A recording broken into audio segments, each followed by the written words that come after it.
She was navigating a desolate, icy road when a shadowy shape in the woods caught her attention. Her heart raced as she recognized the sight. A German shepherd, chained to a tree, enveloped in snow, scarcely stirring. Who could be so heartless? She abruptly stopped the car, leaped out and dashed towards the dog. Attempting to untie him, she found the rope solidly frozen and cutting into his flesh.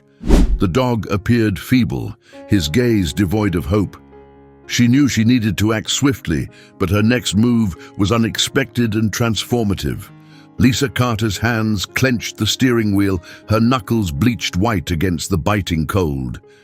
Despite the car's heater running at full blast, the icy draft seeping through its aging seals sent shivers down her spine. The dashboard thermometer oscillated between 4 degrees and 20 degrees. The road lay barren ahead, punctuated only by the occasional tree heavy with snow bowing under the storm's pressure. She exhaled a weary sigh, eager to reach home before the storm intensified. Then, something to her right caught her attention.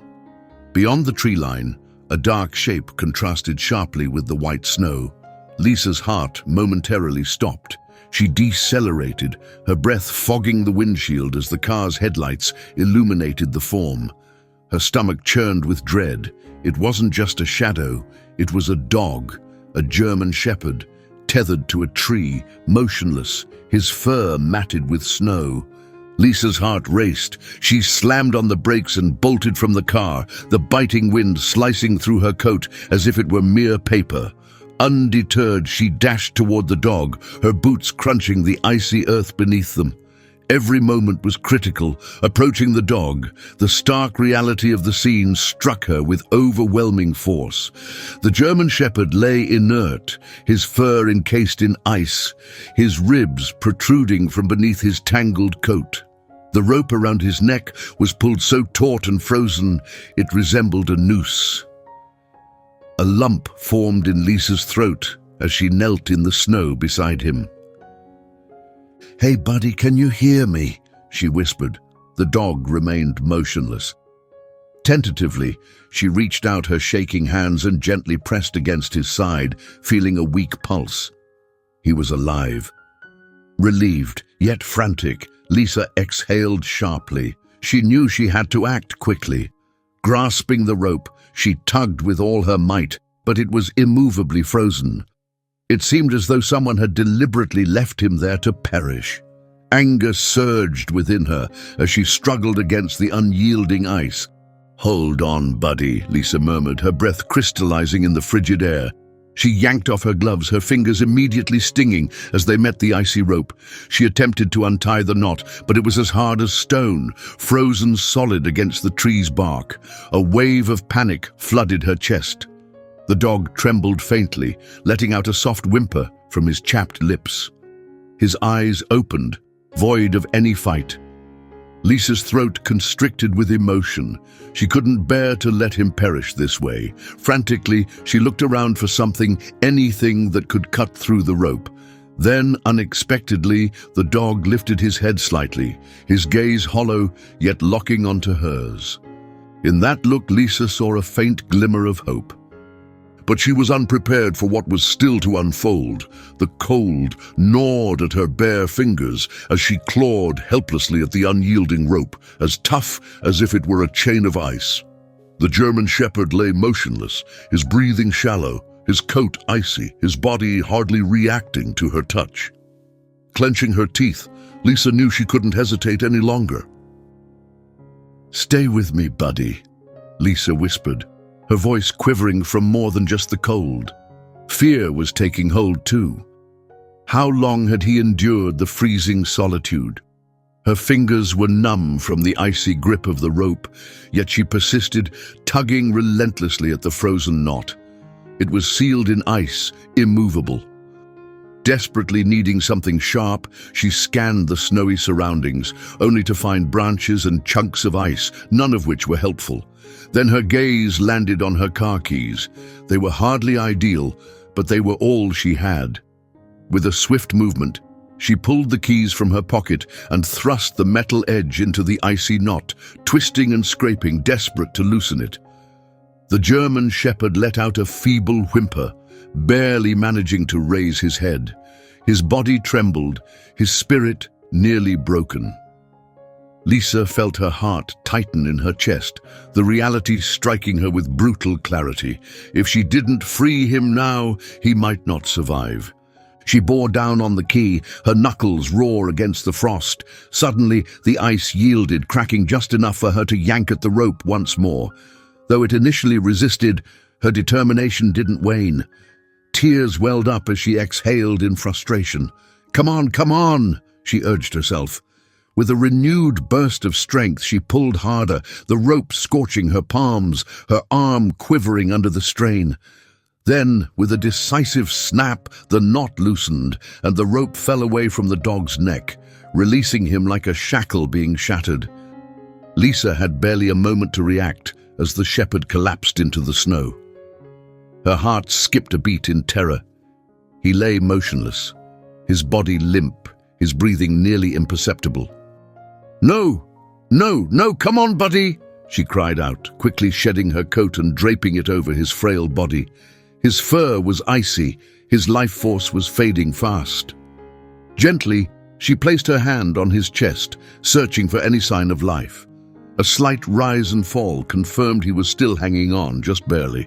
Her mind was racing. She had managed to free him, but that alone wasn't enough.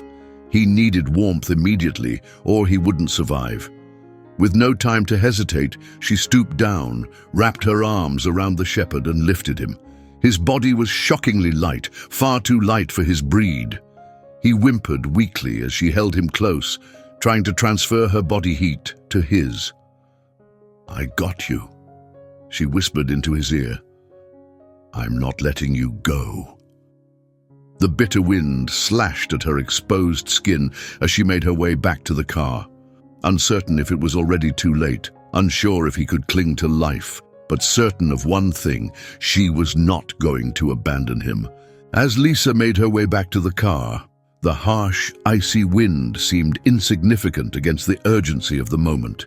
She held the limp German shepherd tightly against her, his body unnervingly light and still, reminiscent of a sack of bones ensconced in frozen fur. His breath was so slight, it was almost imperceptible. "Stay with me, buddy," she implored, her voice trembling as she managed to open the car door and gently positioned him on the passenger seat. The frigid air surged inside, and for a heart-stopping moment she thought she felt him shudder for one last time before becoming motionless. Her breath hitched in panic. No! Her hands trembled as she reached out to check his vitals, pressing her palm against his ribcage. There was a momentary pause, then a subtle rise and fall, faint but unmistakable. He was still clinging to life, but just barely, and she knew time was quickly running out. Lisa dove into the driver's seat, immediately setting the heater to its maximum before seizing the steering wheel with her frostbitten fingers. She hit the accelerator hard. The tires screamed as they skidded on the icy pavement while she surged ahead, her pulse racing. Time was against her. The closest veterinary clinic was a daunting 20-minute drive away, time she simply did not have. Her gaze flickered to the shepherd beside her. His eyes were partially open, yet they gazed vacantly ahead. His breath was faint. She had to act quickly. Her thoughts scrambled for solutions to warm him.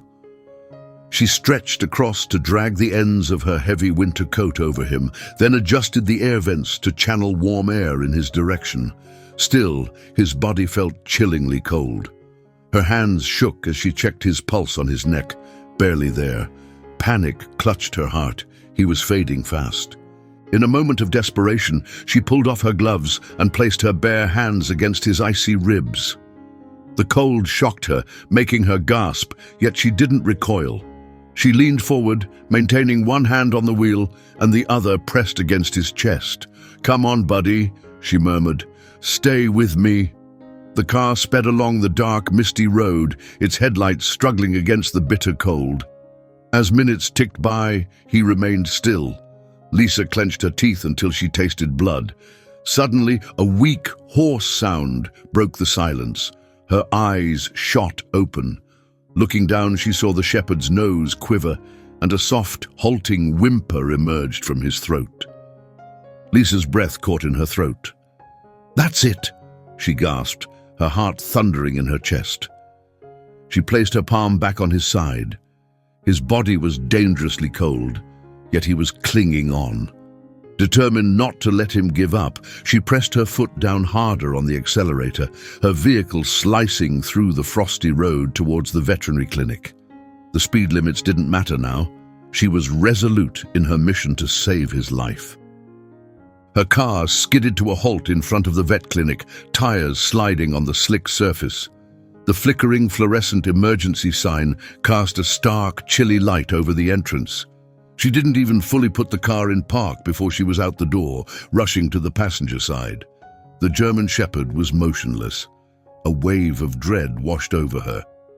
"Hey, I need help!" she shouted, her voice breaking as she wrapped her arms around the dog's still form and hugged him to her chest.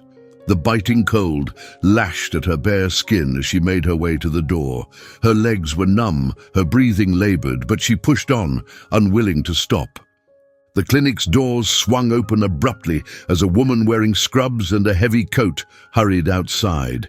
"Get him in here now!" she called out, her eyes immediately noticing the dog's frail condition. Lisa lurched forward into the clinic, a wave of warm air hitting her. It was only then that she realized just how frigid she had felt outside, but her concern was solely for the dog. The vet tech guided her to a treatment table where another worker was already arranging medical instruments. Lisa gently set the shepherd on the table. He remained unresponsive. A machine next to them beeped continuously as the vet tech pressed a stethoscope to the dog's thin chest, her expression turning grave. "His breaths are too shallow and slow, and he's completely rigid from the cold," she reported. Lisa clenched her fists tighter. "He was tied up to a tree. I found him out there, nearly frozen. The rope was so tight I was afraid." She cut herself off, her head shaking as she tried to clear the distressing thoughts. "I'm not sure how long he was out there, but he was barely hanging on." The vet tech's face was somber as she nodded. "We're going to do everything we can." She then called out urgently, "Get Dr. Carter in here now." Lisa felt her heart constrict as a tall woman with brown hair pulled into a hasty bun strode into the room, donning a white coat. "Dr. Emily Carter, head veterinarian," she introduced herself briskly. "What's his temperature?" she demanded. A nurse glanced at the monitor and frowned. "It's too low to register." A chill went through Lisa as she heard the news. Despite her calm demeanor, Dr. Carter's tone was decisive. "We need to warm him up immediately. Start IV fluids, heat pads, and prepare the oxygen."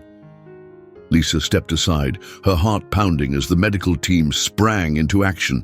They quickly wrapped the shepherd in warm blankets, inserted a catheter into his leg, and fitted an oxygen mask over his face. Lisa clenched her fists, hoping desperately. Time seemed to slow as she watched the team's precise movements.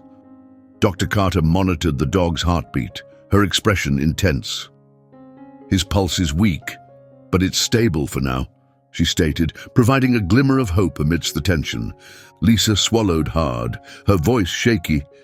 Is he going to make it?" Dr. Carter let out a slow breath. "It's too soon to say."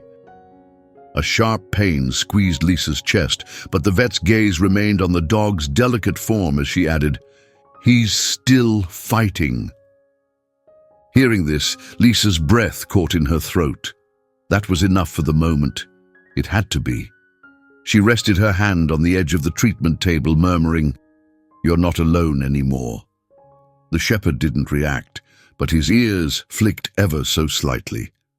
Later, Lisa sat in the dim waiting room, her hands clasped so tight her knuckles whitened. The wall clock's rhythmic ticking seemed to amplify in the silence, each tick stretching the seconds into eternity. She had done all she could. Now, his survival was out of her hands. Inside the treatment room, the German Shepherd lay enveloped in heated blankets, a steady flow of warm fluids being administered through an IV to his frail body. Lisa had scarcely registered that her coat and gloves were soaked from the snow or that her fingers stung with the cold. Her entire focus was on whether the dog would pull through. The door suddenly creaked open. Lisa leaped to her feet. Dr. Carter emerged, her white coat a bit disheveled, her expression inscrutable. Lisa's breath hitched in anticipation. Is he's still with us? Relief momentarily weakened Lisa's knees. He's extremely weak, Dr. Carter continued, but his vitals have stabilized somewhat. His temperature is on the rise. That's a positive sign. Lisa exhaled a trembling breath. Can I see him? Dr. Carter paused, then nodded. He's still unconscious, but I think he could use some company. Without hesitation, Lisa followed the vet back into the treatment room, her heart pounding. The shepherd lay still on the padded table, his body snugly wrapped in blankets. A tiny oxygen mask covered his muzzle, and the gentle beeping of monitors permeated the room. Lisa's throat tightened as she approached the table. He looked so vulnerable. She stood by his side and murmured, "Hey, buddy." Her voice, a soft murmur. The dog remained motionless, and her heart clenched, fear and worry knotting in her throat. Had she found him too late? At that moment, a subtle flicker. His ear twitched. Lisa froze in place, then his eyelids fluttered ever so slightly. She let out a soft gasp, her fingers instinctively tightening around the blanket beside him. "That's it! You're okay now," she whispered encouragingly. His breaths were still shallow, yet there was a fight in him. Dr. Carter moved closer, her tone gentler. "He needs time. His body is in shock and he's severely malnourished. We'll conduct tests to check for any internal damage. But the critical thing now is that he's alive." Lisa nodded, her emotions choking her. She looked down at the shepherd's frail form, abandoned to die in the bitter cold, bound and defenseless. Her hand moved to stroke his tangled fur, a resolve firming within her. She needed to find out who was responsible. Just then, Dr. Carter spoke again. "We checked for a microchip." Lisa's attention snapped back, and the vet paused slightly before continuing. "He has one." Lisa's breath caught in her throat as Dr. Carter met her gaze with an inscrutable look. "The owner is from around here." A cold feeling settled in Lisa's stomach. It was someone local, someone responsible for this. She needed to uncover their identity. Her mind whirled as she fixed her eyes on Dr. Carter. The presence of a microchip revealed that the dog was not just another forsaken stray. He had belonged to someone who had heartlessly left him to perish. Her fists clenched tightly. "Who owns him?" Dr. Carter paused, her eyes flicking to the unconscious shepherd cocooned in blankets. "I'm bound by law not to disclose personal information without official procedures," she explained cautiously. "But what I can say is, his owner is right here in this town." Anger surged through Lisa, mixing with her fatigue. She swallowed the growing lump in her throat. "Have they filed a missing report for him?" Dr. Carter let out a sharp breath. "No, they haven't." Lisa's heart skipped a beat. "No report?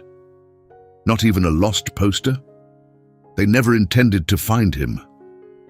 Her voice dropped to a whisper. "Do you have a name?" With a tight expression, Dr. Carter nodded slowly. "Yes, I do." Lisa steeled herself, waiting. When the name was finally spoken, a chill swept through her. She recognized it instantly. It took a moment to sink in, but the realization was devastating. "No," she murmured, "that can't be right." Dr. Carter's face was solemn. "I've double-checked it." Lisa's stomach turned.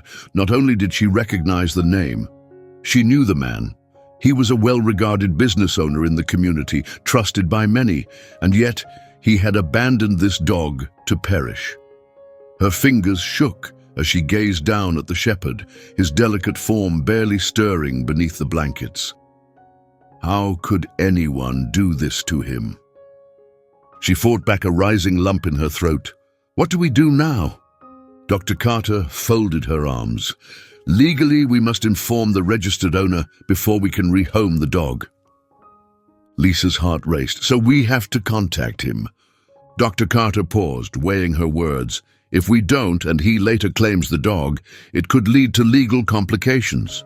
However, given the circumstances, it's unlikely he'll want the dog back.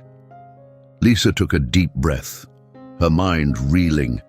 Her instincts screamed that this was more than mere neglect. It was something far more sinister. She looked at the shepherd again, his breaths shallow, his frame frail, and resolved that she wouldn't let him return to a man who had cruelly left him to freeze, tied to a tree. Not to someone who had so callously discarded him. Her resolve hardened. I want to adopt him. Dr. Carter looked taken aback. Lisa, he's in a very bad state. He may never fully recover. I know, Lisa interjected, her voice firm. Dr. Carter observed her closely before her features softened. Let's see what happens after the call, she suggested, but if he doesn't reclaim him, the dog is yours. Lisa's heart pounded with a mix of anxiety and determination. She was certain of one thing. No one was going to come for him, and perhaps it was better that way. Sitting stiffly in the compact clinic office, her fists clenched tight, Lisa watched as Dr. Carter picked up the phone. The room fell into a tense silence, punctuated only by the faint beeping of a heart monitor from the adjacent room. Behind that door, the German shepherd, her dog, in all the ways that mattered now, continued his battle for life. Lisa braced herself to confront the voice of the man who had almost sealed his fate. Dr. Carter held the phone close to her ear. Lisa listened as it rang once, then twice, before a voice answered with a brusque, "Yeah." The voice sounded terse and rushed. Dr. Carter remained expressionless. "Hello, this is Dr. Emily Carter from Westfield Veterinary Clinic. We have a dog here that's registered under your name." The man interrupted her sharply. "What dog?"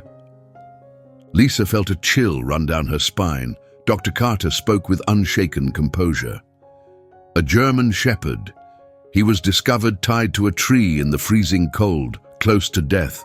His microchip is registered to your name." The line went quiet. Lisa held her breath. Then, the man's laughter cracked through the silence. A harsh, mocking sound. "Oh, that mutt!" he derided. "I ditched him days ago." Lisa's teeth ground together from the tension. "Got rid of him?" Dr. Carter echoed, her tone precisely controlled. "Yeah," the man replied dismissively. "He was no good, too weak. I don't need a dog that can't." He cut himself off, then exhaled sharply. "Just do whatever you want with him. I don't care." Lisa's stomach turned. She was barely keeping her composure. Dr. Carter, maintaining her professionalism, asked, "So, you are relinquishing ownership?" "I couldn't care less," the man grumbled. "He's not mine anymore." Lisa reached her limit. She snatched the phone from Dr. Carter. "You tied him to a tree and left him to die," she accused, her voice trembling with fury. The man paused briefly, then scoffed dismissively. "Lady, it's just a dog." Lisa's hands shook with emotion. Dr. Carter smoothly took the phone back before Lisa could unleash her pent-up anger. "We'll take care of him," she stated coldly, then ended the call. The line went dead. Lisa sat, her heart pounding, breaths coming in quick bursts. Dr. Carter let out a long breath. "Well, that's that." Trying to suppress the anger welling inside her, Lisa's voice cracked as she asked, "So he's mine now?" Dr. Carter gave a small, understanding smile and nodded. He's yours." Lisa released a tremulous breath when suddenly a soft whimper echoed from the treatment room. Her attention immediately snapped to the door. Without a second thought, she hurried back inside. There, wrapped in blankets, lay the shepherd, frail but awake. His eyes, clear and alert, met hers for the first time, not dull or void of life, but truly seeing her. Emotion constricted her throat as she gently extended her hand and stroked his head. He didn't shrink away. Rather, his feeble tail thumped softly against the table. A choked laugh escaped Lisa, tears welling up in her eyes. "You're safe now, buddy," she whispered. This time he seemed to understand. Rocky had been left to perish, yet he held on to life, just as Lisa refused to let him go. Now, after all he had endured, he was given a new lease on life. What an intriguing point to ponder. What should happen next for Rocky? Please share your ideas in the comments. If Rocky's story of resilience and hope has moved you, don't forget to like, subscribe, and share so that more people can be inspired by stories of second chances and new beginnings.